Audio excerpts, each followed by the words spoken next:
All right, so one thing that I want to call out, I made this mistake. I think it's pretty easy to make. So you can see this plastic piece needs to fit inside of this groove, and I forgot to do that. I could probably push it in, but I'm not going to.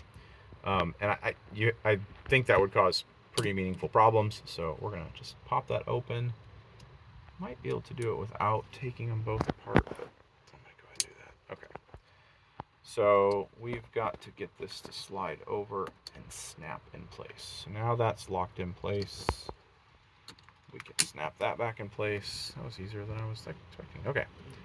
So that's ready to go. So just make sure that this is all snapped in place in one solid unit, and then we're gonna go install this. We'll videotape installing this. It's very simple. There's 3 little bolts here.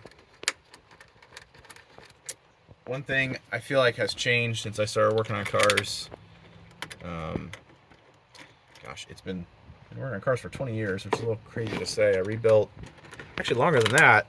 My first car was a 89 Chevy S10 short bed 4x4.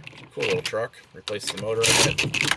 Didn't rebuild it, just put a junkyard motor in it. But anyways, I think that one of the things that's really changed since I started doing that was automakers seem better about using similar fasteners everywhere.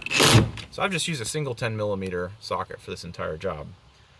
I feel like if this was my 89 Chevy pickup, a job like this would have had 4 or 5 different socket sizes, and half of them would have been metric and half of them would have been standard.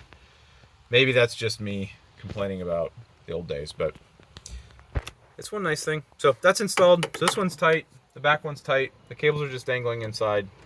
We're gonna stop inside for a minute. We're gonna move to the outside, take the door off the outside, and wire everything up, clean everything out, and wire everything up out there, and then we'll come back inside and finish up.